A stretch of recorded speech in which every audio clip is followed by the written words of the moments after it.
Okay, this video is a book review. The name of the book is It's All in Your Head, The Link Between Silver Fillings and Illness by Hal Huggins. He's a dentist. It was written in 1993. Hal Huggins is sort of the great dental pioneer of mercury toxicity and to some extent root canals as well. The other most famous dentists, the two most famous dentists in the world are Hal Huggins and then another guy named Weston Price, who we talked about in previous lectures. We talked about Weston Price traveling all over the world in the 1920s and 1930s and showing that people who ate traditional diets, they didn't get tooth decay. It was when they started eating the modern processed food with the flour and the simple sugars that they started getting a lot of tooth decay. But Weston Price also was an extraordinary researcher. He did a whole bunch of research on amalgams and on root canals and found them both to be very bad. And it was because of that that he got kicked out of the sort of the mainstream dental societies. Okay, and the same thing happened to Hal Huggins. That's how it is in medicine and dentistry. They're very much alike.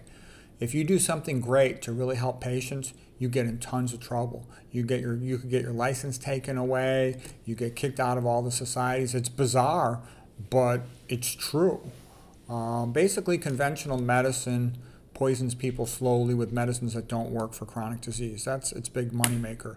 But in dentistry, you get poisoned in big fell swoops with this mercury amalgams, and they also often put amalgam into root canals. There's other problems with root canals too.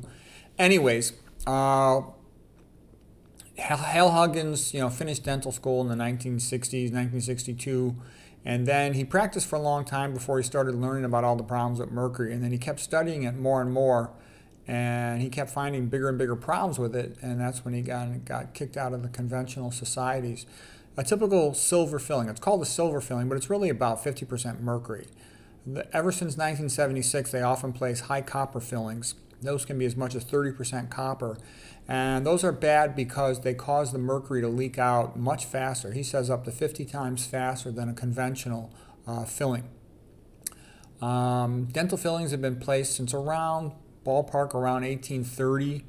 The high copper amalgams again since 1976. They do corrode over time. They give off mercury vapor. You can measure that. There's different devices to measure it. There's a video on YouTube called The Smoking Tooth where you can see one of these amalgams exuding mercury vapor. Mercury is toxic in many ways. It inhibits electron transport in the intermitochondrial membrane. The key thing about it is that it tends to bind tightly to sulfur. Mercury, when it's charged, and it'll become charged in a cell cytoplasm, Hg2+, it'll strongly bind to sulfur. And what it does is, you normally have iron-sulfur centers in your mitochondrial complexes for transporting electrons. And the iron will be displaced from the sulfur by the mercury. And when it displaces the iron, multiple bad things happen. Number one, you stop transporting electrons down the electron transport chain, which is bad because you can't make ATP for energy. Then, because the electrons can't be transported, they bounce off the intermitochondrial membrane into the mitochondrial matrix, and that leads to formation of superoxides, free radicals with the oxygen molecules having a negative charge, okay, an unpaired electron in the outer orbital. You also get more free iron in the matrix. You don't want free iron. Iron should always be bound to something or it causes problems. This can lead to ferrous redox cycling. It can lead to Fenton reaction and the formation of hydroxyl radicals in mitochondria that can damage mitochondrial DNA. It's all bad. Okay, the point of all those details was that mercury can destroy mitochondrial energy production. Okay, it can bind to a cell's plasma membrane and distort its shape and have it be recognized as non-self by the immune system. That's called a hapten-like mechanism. When a small molecule distorts the shape of a bigger molecule to make it immunogenic, that can lead to autoimmune disease.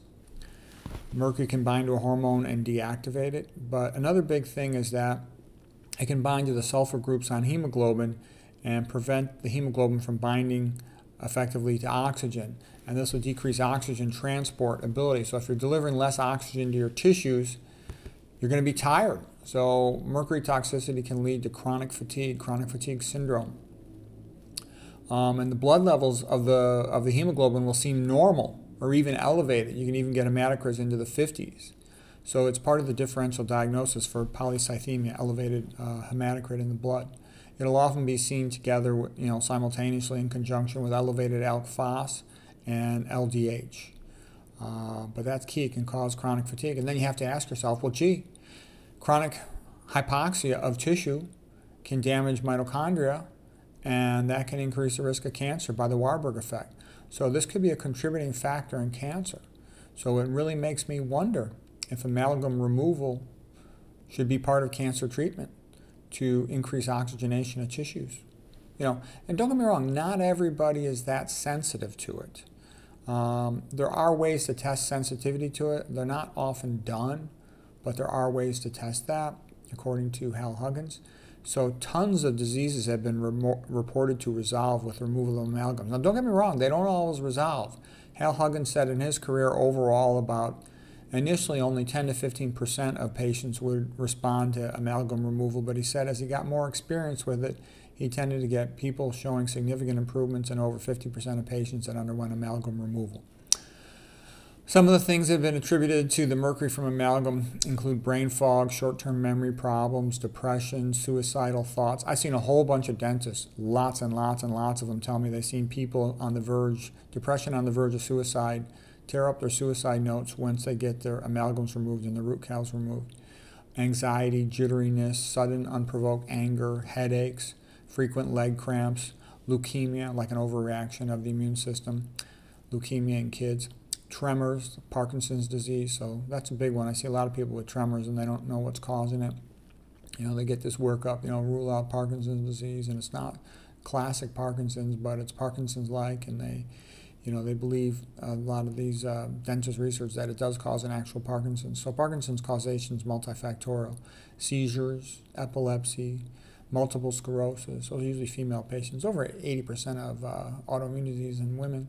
ALS, amyotrophic lateral sclerosis, Lou Gehrig's disease, Alzheimer's disease, facial twitches, ringing in the ears, tinnitus. I got people asking me about tinnitus, so they should add this to the possible cause list. Arthritis, pain in the joints, chronic fatigue, we talked about that. Autoimmune diseases like lupus, rheumatoid arthritis. It can cross the placenta and injure the fetus. If you injure the fetus early, it'll probably just have a spontaneous miscarriage. Later on, maybe a birth defect. Can get into the man's sperm, frequent urination at night. It'll interfere with sulfur bonds, including on, for insulin synthesis, so it can have a negative effect on increase in risk of diabetes. That tends to be to a minor amount. Can interfere with heme synthesis, and you'll get accumulations of the precursor porphyrins, and those will spill into the urine, so you'll have elevated urinary porphyrins. Amalgams give off an electrical current, which can be detected with an ammeter. It's worse if additional metal is placed in the mouth, like a gold crown, and Huggins says you should never have gold and amalgam in the same mouth. If you have amalgams, here's things you can do. Do not chew on gum or do not chew hard foods. Avoid simple sugars, alcohol, caffeine.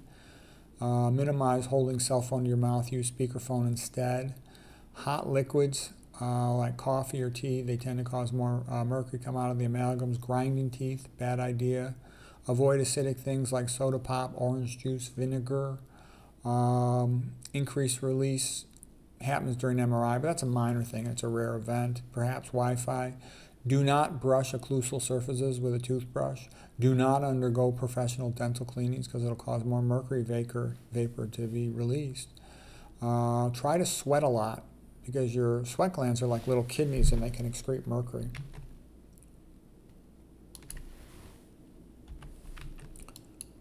Okay, these are some of the things that, disease elephants. I'm going to talk about this some other time, but basically, conventional medicine doesn't pay attention to stress or the benefits of, religion in people, and getting one's sleep. All those things really help a lot for healing. Avoiding estrogenics, they make you fat, increase risk of diabetes, hypertension, etc. And they're all over the place. Dental amalgams, dental root canals. Atheism makes people weak. Diet, these high-fat diets. So, okay, we're not going to spend much time on that. That wasn't my goal here. All right, now other sources of mercury, and there's a whole bunch of them. So here's a long list of them. Dental amalgams are the most common cause. Root canals are a common cause. Fish, a lot of yuppies made themselves demented. A lady internal medicine doctor wrote all about that, Jane Hightower. I previously reviewed that book. And there's a whole bunch of relatively minor ones. For example, contact lens solutions contain thimerosal, and I used to have that in my contacts. And they can cause cataracts. And I was told in my 30s, early 30s, that I had mild cataracts. I was like, great. But, I took real good care of my health. I stopped the contact lenses, and they haven't progressed at all. My prescription on my eyes has not changed since I was in my early 30s.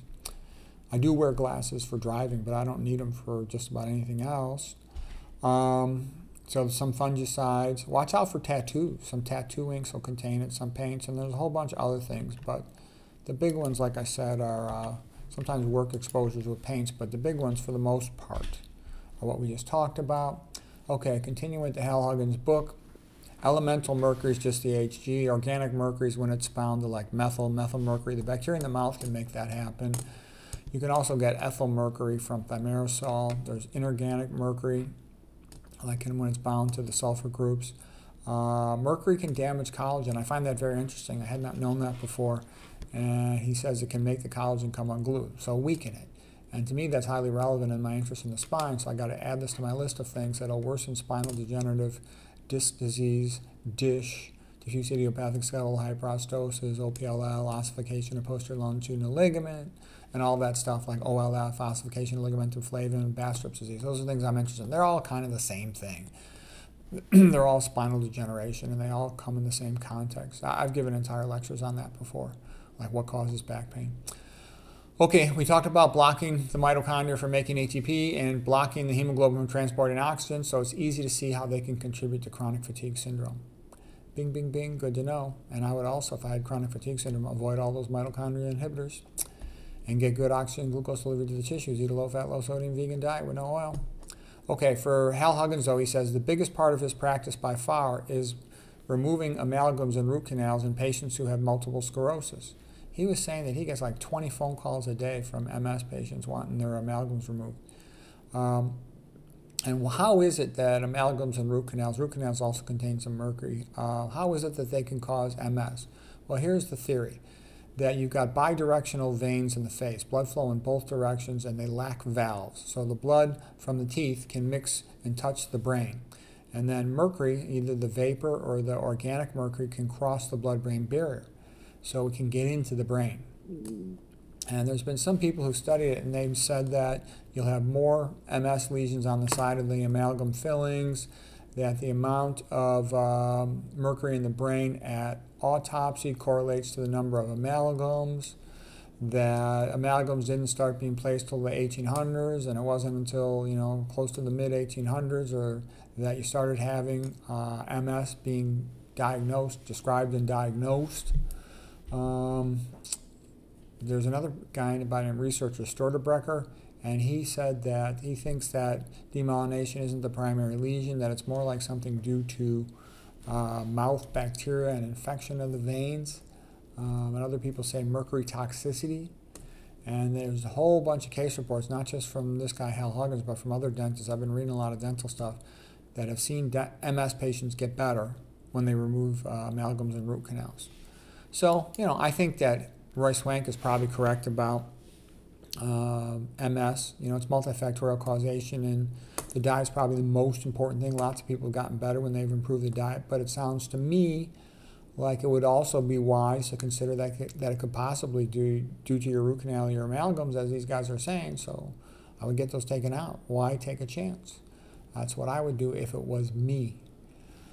Okay, MS Society was averse to looking at the situation. They weren't interested at all. And there was some guy who was like one of the head guys in the MS Society in one place, and he got his amalgams removed and he got better. And then they told him, the MS Society, they wanted him to retire. I think that's funny because, the obvious thing is why, in my experience, I've never seen a disease foundation that wasn't fake. And the reason's obvious if you think about it. If the disease is cured, somebody comes up with a cure and all the patients are cured, then they would go out of business. So they don't have any reason to want the disease to actually be cured. They just want all the patients to sign up and buy stuff from them, okay? or they promote some treatment or drug or something typically. Okay, let's see what he says. When a tooth is removed, the dentists often leave the PDL, the periodontal ligament, in the socket. That's a big mistake. He says, it's like leaving the placenta in after a child's born. You got to remove the periodontal ligament. Otherwise, bone grows over it and infection gets trapped underneath, and those will release toxins. You can sometimes see little holes in the alveolar bone, of the maxilla and mandible, the jaw bones. And those are called cavitations. They can be tricky to see, so the dentist has to look for them. You see in ALS patients get better when the cavitations are removed. Parkinson's disease can also get better from a cavitation removal, according to Huggins. I put all the page numbers here if anybody wants to read the book. And I can tell you, Huggins wrote some other books too, but I'm just doing one at a time because this is pretty detailed material. Okay, and a lot of times it's been my experience. When an author's written several books, I'll read the earlier book first to get a sense of the development of their thinking. Because the later books tend to be better, but the catch with the later books is sometimes they leave out how they figured everything out, and I want to understand how they figured it out. Watch out for things that are painted, like dentures, colored dentures painted with a pink color. That can be paint with mercury in it. Best to use an all-plastic denture made from clear acrylic. Amalgams can cause leukemia in a child. Rarely, thought due to overreaction of the immune system that resolves with removal. He says Hodgkin's disease, a type of lymphoma, was not known until 1832 after amalgams were introduced. There's a Dr. Olimpio Pinto from Brazil. Both his parents were dentists, and he tried to do his master's degree thesis on mercury, but they forced him to stop. That's a common thing too. There is pressure from above. Who knows where it's coming from? Perhaps the billionaire perverts that does not want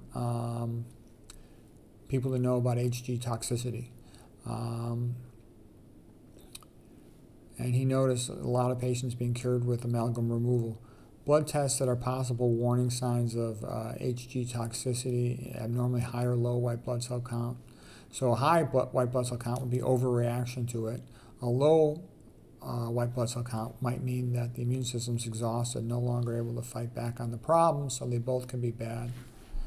And there's some other tests, but they weren't that helpful. A little bit on dental materials, not a great amount, but a little bit. Gold is relatively soft, so it usually can't be used by itself if it becomes part of an alloy. And you have to watch out for that because sometimes the things in an alloy are toxic, the secondary component.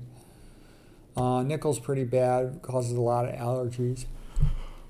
It'll cause negative currents. Negative currents tend to be worse than positive currents coming off a tooth.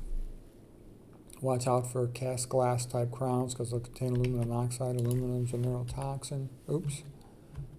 Alright, okay, now here's the last page. Okay, so he talks about root canals, how they can usually contain amalgam, how Weston Price was figuring all this stuff out long ago in the 1920s, as well as a couple other researchers.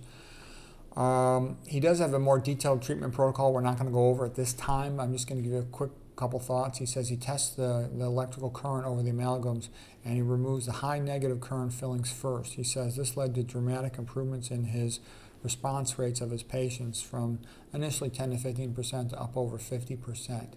He says you can think of an acupuncture meridian as a violin string running from the top of the body through the teeth to the bottom of the feet. And I was not that big a fan of this idea of acupuncture meridians, but I've read a couple other dental books and they all are pretty big fans of them, so I'm beginning to wonder if there's more truth to it than I previously thought. Immune cycles, the gist of that is just don't overdo it. Sometimes you need to give yourself a little time between things so you don't stress out your body. But anyways, I thought that was pretty interesting stuff, that patients, he reports lots of patients recovering from multiple sclerosis and a significant number of patients recovering from other things like ALS, chronic fatigue syndrome, anxiety, etc., weakness, back pain, etc. So anyways, I hope you found that helpful.